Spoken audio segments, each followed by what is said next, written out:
Assalamualaikum warahmatullahi wabarakatuh. Kembali lagi ke channel saya, Entok Medan Channel. Halo, apa kabar sahabat peternak entok seluruh Indonesia? Agar channel ini semakin maju dan berkembang, jangan lupa di like, komen, dan subscribe video ini. Oke kawan-kawan sekalian, kali ini channel Entok Medan akan membawakan judul tentang bagaimana cara meningkatkan produktivitas telur pada indukan. Nah, kali ini kita akan mengupas lengkap cara menaikkan atau meningkatkan produktivitas telur pada indukan dari saat pembelian maupun saat pada kita sudah membeli indukan ini dan mulai memeliharanya secara intensif. Oke, yang namanya beternak dan kita memelihara hewan yang hidup, hal yang paling utama dan paling pertama kita harus selalu memprioritaskan pakan yang terbaik untuk entok-entok kita.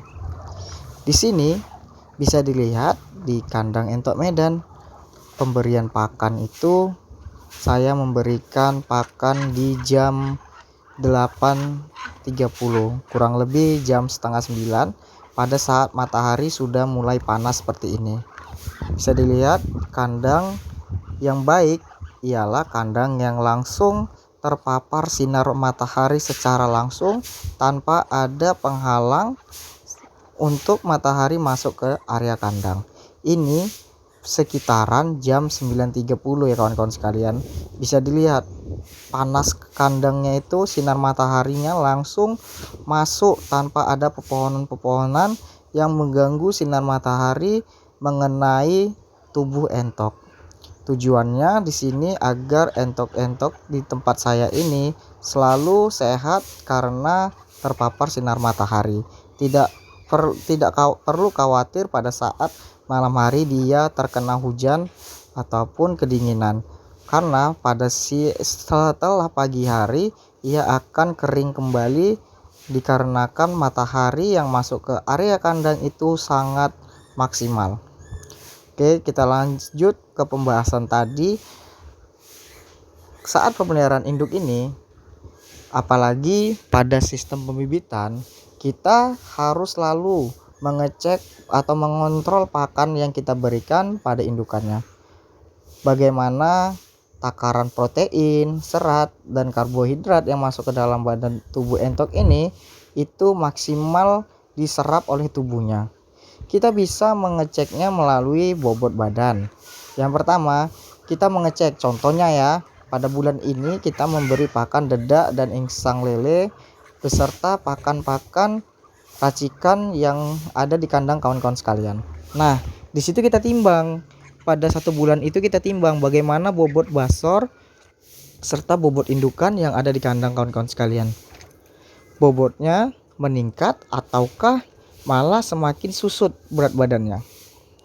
Jadi yang namanya beternak secara intensif itu tidak asal-asalan pemberian pakan dan juga tidak asal-asal lepas entoknya. Kita harus benar-benar mengecek ataupun benar-benar yang nama memelihara, ya kita harus benar-benar terjun langsung ataupun menjiwai dalam beternak entok itu. Tidak sekedar hanya memelihara, ngasih makan, hanya memelihara dan ngasih makan. Yang penting entok kita itu hidup. Nggak gitu ya kawan-kawan sekalian. Agar entok-entok kita senantiasa nyaman di area kandang, kita harus membuatnya sedemikian rupa agar entok tadi nyaman di kandang kita. Jadi pakan itu diwajibkan kita mengontrolnya 1 bulan sekali dengan cara menimbang bobot indukan maupun basor. Nah, untuk meningkatkan produktivitas telur ini, pakan adalah hal yang nomor 1 dalam proses peningkatan produktivitas telur. Karena pakan yang tinggi kandungan protein dan serat itu sangat berpengaruh pada saat entok nanti akan bertelur, dan itu sangat mempengaruhi jumlah telur nantinya pada saat entok mengeram. Kalau entoknya banyak telurnya dan mengeramnya juga bagus, kita akan mendapatkan keuntungan yang sangat-sangat maksimal ya kawan-kawan sekalian. Ini sangat-sangat perlu kita perhatikan. Nah, langkah selanjutnya, jika teman-teman sekalian yang belum memiliki indukan, baiknya membeli indukan di peternakan yang ada di sekitar kawan-kawan sekalian. Nah, pada saat pembelian, alangkah baiknya memilih indukan yang baru 1 kali bertelur. Yang penting ia sudah pernah bertelur dan pernah mengerami telur sampai dengan menetas. Kenapa demikian? Ada ya lo kawan-kawan sekalian, bagi para peternak pemula, entok itu pada saat bertelur ia tidak mau mengerami. Entah kenapa ada beberapa indukan yang modelnya seperti itu. Jadi kawan-kawan sekalian, alangkah baiknya menanyai ataupun melihat langsung kandang yang akan dibeli. Dan langkah selanjutnya, kawan-kawan sekalian harus sering bertanya kepada calon penjual. Kita bertanya, di sini biasanya telur indukan ini bertelur berapa butir. Nah, di situ bisa kita mengkalkulasikan apakah kita harus membeli indukan atau tidak. Kita bertanya, jika ia menjawab biasanya indukan ini bertelur 15 butir ataupun 12 butir, itu sudah layak kita beli ya kawan-kawan sekalian. Intinya kalau sudah bertelur di 15 sampai 12 butir, indukan tersebut sudah layak untuk kita beli. Nah, ada indukan yang biasanya itu bertelur hanya 8 butir. Ada, bukan faktor makanan kawan-kawan sekalian. Ada juga yang namanya faktor keturunan. Ada keturunan entok walaupun badannya bobotnya besar, panjang, badan bulat, paruhnya panjang. Itu ada juga keturunan entok yang malah postur tubuh sudah sangat-sangat memenuhi syarat, malah pada saat bertelur ia menghasilkan telur yang sedikit. Sangat-sangat disayangkan ya kawan-kawan sekalian. Ada juga indukan yang posturnya kecil, malah telurnya itu sampai mencapai 18 butir. Jadi faktor keturunan itu atau faktor genetika itu pada saat kita pembelian indukan itu sangat-sangat berpengaruh dan sangat-sangat wajib kita perhatikan. Langkah selanjutnya, untuk selalu memperhatikan usia indukan yang ada di kandang-kandang kawan sekalian. Nah, di channel Entok Medan ini ada beberapa indukan-indukan yang sudah mulai tua. Di situ saya menandainya dengan karet gelang yang saya letakkan atau saya kaitkan di kaki kanan ataupun kiri. Di situ saya selalu memantau berapa sih usia indukan tersebut.